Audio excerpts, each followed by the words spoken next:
You know, one of the scariest experiences you can have as a human being is the idea and the concept of going blind. See, I'm going to tell you a story of a time that I thought I almost lost it all. Stay tuned.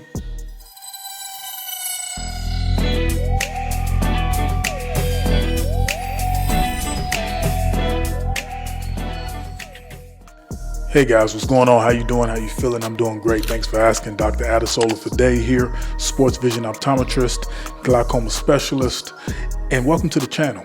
Now listen, if this is your first time here, thank you so much for pulling up. But do us a favor, go ahead and give us a like, subscribe and share, and hit that bell for notifications so any single time that we're dropping content, you are already made aware, okay? Now listen, what we're talking about in today's video, we're gonna talk about how I'm actually living with the diagnosis of glaucoma. Now, unfortunately, there's no cure for this condition, but I've been able to keep things in a very manageable place that hasn't impacted the quality of my life at all. Now, before I get into what it's like actually living with this condition, I want to give you guys a brief synopsis of what glaucoma is, just in case you haven't watched any of my previous videos on this. I'm gonna give you a little preview right now. So basically, the eye is a globe that has to maintain its shape. And in order to maintain that shape and rigidity, it has to have pressure that's exacting on the inside of it, which is called the vitreous humor. And that vitreous humor keeps the eye rigid. Now, the ciliary body in the eyeball secretes a fluid called the aqueous humor. The aqueous humor also maintains the rigidity of the eyeball as well, okay? Now, what happens is sometimes that ciliary body will secrete too much fluid, and then the eye can't release that fluid, so the outflow of that fluid is backed up, and that can cause an elevated eye pressure, and that pressure can compress on the optic nerve that's in the back of the eye. And when that compression starts to happen, you can start to lose your peripheral vision until it caves in all the way till you got a pinhole, and then you'll even lose the pinhole, and then you go blind, and it's not reversible. But in the beginning, I didn't know any of this stuff. See, I was just 21 years old, minding my business. Well, I wasn't really minding my business.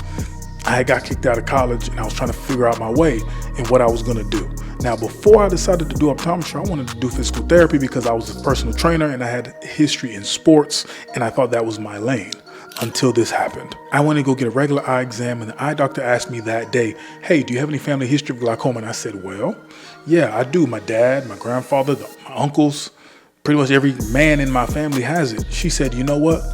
I might need to get you checked out and sent over to a specialist to get this checked out. And I said, okay, what's going on? But just go ahead and shoot straight to me and tell me what you're seeing and what you're looking for. She said, you're a glaucoma suspect, okay?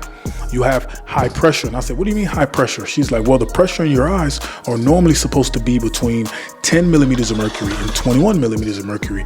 And yours are 35 millimeters of mercury. And I said, whoa, what does that mean? Like, I don't feel anything. I don't, like, nothing's changed. I see well. I don't wear glasses. I don't wear contacts. Like, like, explain to me what's going on. And she was explaining to me that, yes, this is the type of condition that doesn't play fair, okay? Because you don't feel nothing. You don't go through nothing. You don't see differently. And that's why they call glaucoma the silent thief of sight. So they sent me to the specialist. I went there. They ran all these other tests on me, all this other diagnostic imaging that confirmed the diagnosis that indeed I did have what we call ocular hypertension, which is almost like a pre-glaucoma in a way because of my strong family history. So they immediately started me on topical therapy, which are just prescription eye drops that are tailored to either doing two things. One, either increasing the outflow of the aqueous humor, or two, slowing down the production of that aqueous humor that the ciliary body creates. Now, when I first started on topical therapy, I was just using one drop, okay? Because one drop was able to bring me down almost a 30% reduction in my pressure immediately. And that was good enough, okay? Until it wasn't. And I started noticing that after 6 to 8 years or so, my pressure started to elevate again, even on the medication, okay? So what we did is we added another medication to the regimen, which is a combo medication, which includes 2 drops in one. And same thing, one drop works on slowing down the production of that fluid. The other drop increases the outflow of that fluid. And I've been on these 2 drops, latanoprost and Combigan, for the last 6, 7, or 8 years or so now. Now, I'm not gonna lie to you, even as an optometrist, I can empathize with my patients because it's not easy to do those drops every single day. I mean, like I said, I've been diagnosed for almost 15 years now, and I've been putting drops in for almost 15 years. And I can tell you right now, I have not been 100% consistent every single night putting these drops in, because it's tough to always know that you have to take these drops every single day. There has been some times that I miss a couple days, even up to a week. I'm like, I forgot to take them. So it's been some days that I've missed some drops, but it's fine. You know, glaucoma is a condition that's long and slow forming. So it's not something that's going to happen quickly. If you're going to have damage from this condition, it's going to happen over time. And one of the ways that I've been making sure that this condition doesn't get any worse for me is I've been doing special testing, what we call an OCT and visual field testing, which checks to make sure my peripheral field is still intact. Because the last thing that I want to do is start losing my vision at such a young age, because I got a whole lot of life left still to live. And that's the reason why I'm so indebted to this profession, because it turned me into an optometrist. It made me want to do this. It chose me. I did not choose it. So for me, I'm always indebted, because now I know that I'm not always going to be a forever doctor because of this condition. I'm always going to be a forever patient because of this condition.